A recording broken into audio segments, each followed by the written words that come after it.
എന്നാണ് അവളുടെ പേര്. 1980-കളിൽ ഒരു 18-19 വയസ്സ് പ്രായമാണ്. വീട്ടില് തിരക്കേടില്ലാത്ത സാമ്പത്തിക ബുദ്ധിമുട്ടുകളൊക്കെ ഉണ്ടായിരുന്നു.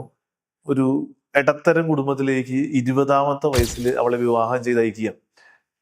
ഭർത്താവ് ഒരു തികഞ്ഞ മദ്യപാനിയായിരുന്നു.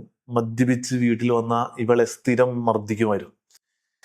വീട്ടിലേക്ക് തിരിച്ചു പോകാൻ 80-കളിലെ ഒരു പെൺകുട്ടിക്ക് യാതൊരു വിധത്തിലുള്ള നിവൃത്തിയുമില്ല. ഇത് തന്റെ വിധിയാണെന്ന് വിചാരിച്ച് അവൾ മുമ്പോട്ട് പോയി.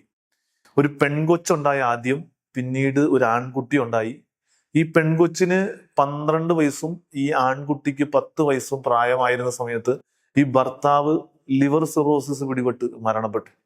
പിന്നീട് ഇവള് ഒറ്റയ്ക്കാണ് ഈ മക്കളെ വളർത്തണത്. മക്കളെ വളർത്തിക്കൊണ്ട് മുമ്പോട്ട് വരണതിനിടയ്ക്ക് ഈ 10 വയസ്സുകാരൻ ഇളയ ചെറുക്കനുണ്ടല്ല, അവൻ 10ാം ക്ലാസ്സിൽ പഠിച്ചുകൊണ്ടിരിക്കുന്ന ഇടയ്ക്ക് അവന്റെ ബാഗിൽ നിന്ന് വാറ്റിയ ചാരായ കുപ്പി സ്കൂളിൽ പിടിച്ചു. ഇവന് ഈ ഷേർലിക്ക് ഭയങ്കര വിഷമമായി, സങ്കടമായി. തന്റെ ഭർത്താവിനെ പോലെ തന്നെ ഇവനും ഒരു മദ്യപാനിയായിട്ട് മാറുമെന്ന് വിചാരിച്ചു. സ്വാഭാവികമായും ആ കാലത്തിൽ കൂടുതൽ ശ്രദ്ധ ഈ ആൺപിള്ളേർക്ക് വരുമല്ല. അങ്ങനെ കൂടുതൽ ശ്രദ്ധ ഈ ആൺകൊച്ചിന് ഈ ഷേർലി കൊടുക്കുന്നുണ്ടായിരുന്നു. അപ്പൊ അതിൻ്റെ ഇടയിൽ മൂത്ത മകൾക്ക് എവിടെയൊക്കെയോ വെച്ച് തോന്നുന്നുണ്ടായിരുന്നു, അമ്മയ്ക്ക് എന്നോട് അത്ര സ്നേഹമില്ലെന്ന്. അവളുടെ ഉള്ളിൽ ആ ചിന്ത വല്ലാണ്ട് വളർന്നു വന്നു. അപ്പം മരിച്ചതോടുകൂടി അമ്മയ്ക്ക് എൻ്റെ കാര്യത്തിൽ ശ്രദ്ധയില്ലെന്ന്. ഇവള് സ്വാഭാവികമായും ഈ ഷേർലി ഇളയ കൊച്ചിനെ ശ്രദ്ധിക്കാൻ കാരണം തൻ്റെ ഭർത്താവിനെ പോലെ അവൻ മാറിപ്പോകരുതും എന്ന് ആഗ്രഹിച്ചിട്ടാണ്. മൂത്ത മകള് വലുതായി 20-21 വയസ്സായപ്പോൾ അവളുടെ വിവാഹം കഴിച്ചു. അവൾ ഒരു ചെറുക്കനെ സ്നേഹിച്ചിട്ടുണ്ടായിരുന്നു. ആ സ്നേഹിച്ച ചെറുക്കനെ തന്നെ അവള് കല്യാണം കഴിച്ചു. അവരുടെ കല്യാണം കഴിച്ച് അവൾ പോയി കഴിഞ്ഞതിന് ശേഷം ഈ അമ്മയ്ക്ക് കൂടുതൽ ശ്രദ്ധ ഈ മകന്റെ അടുത്തേക്ക് തന്നെയാണ് കൊടുക്കേണ്ടി വന്നത്. അതുകൊണ്ട് തന്നെ ഈ മോൾക്ക് പൊതുവായിട്ട് അത്ര സ്നേഹം അമ്മയോടില്ലായിരുന്നു. അതുകൊണ്ട് തന്നെ മോള് അമ്മയെ അത്ര ശ്രദ്ധിക്കലായിരുന്നു.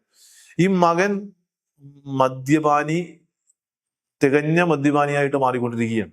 2000 ആണ്ടായി, 2002, 2003 കാലയളവുകളൊക്കെയാണ്. അപ്പം ഈ അമ്മ തന്റെ മകൻ വീണ്ടും തന്റെ ഭർത്താവിനെ പോലെ മദ്യപാനിയായിട്ട് മാറിപ്പോണത് കണ്ട് വിഷമിച്ച് നിൽക്കുകയാണ്. അവൻ ചില ദിവസങ്ങളിൽ പുറത്തേക്ക് പോകും, ചില ദിവസങ്ങളിൽ തിരിച്ചു വരും, ചില ദിവസം വൈകുന്നേരം വരികയില്ല. മോളുടെ അടുത്ത് അമ്മ വളരെ സങ്കടത്തോടെ ഈ മകന്റെ വിശേഷം പറഞ്ഞു. മോൾക്കപ്പം പുച്ഛമാണ് ഉണ്ടായിരുന്നത്, അവനോടായിരുന്നല്ല കൂടുതൽ സ്നേഹമെന്നായിരുന്നു. മോൾ അതിനെ കാര്യമായിട്ട് പോലും എടുത്തില്ല. തിരിച്ച് തൻ്റെ വീട്ടിലേക്ക് വരുന്നത് പോലും വളരെ സമയമെടുത്ത് അത്ര വലിയ കാര്യമില്ലാതെയൊക്കെ ആയി. ഒരു ദിവസം ഈ വീടിന്റെ ഉള്ളിൽ നിന്ന് വല്ലാത്ത ദുർഗന്ധം വരണത മണത്താണ് അയൽവക്കക്കാര് വീട്ടിൽ അന്വേഷിച്ചു വന്നത്. അപ്പൊ വീട്ടിൽ ആരുമില്ല. വീട്ടില് ഈ ഷേർലി മരിച്ചു കിടക്കുകയാണ്. ഷേർലിയുടെ ജീവിതം അവിടെ അവസാനിക്കുകയാണ്. ഞാൻ കഥകള് ജീവിതങ്ങളിലൂടെ പറഞ്ഞു വെക്കുന്നതിന്റെ 2ാമത്തെ എപ്പിസോഡാണ്.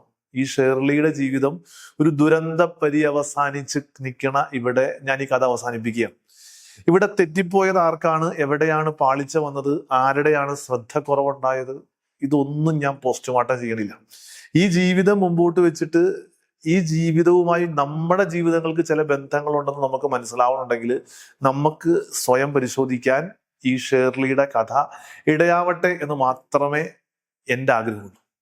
ഞാൻ 2ാമത്തെ എപ്പിസോഡ് അവസാനിപ്പിക്കുന്നു. നന്ദി.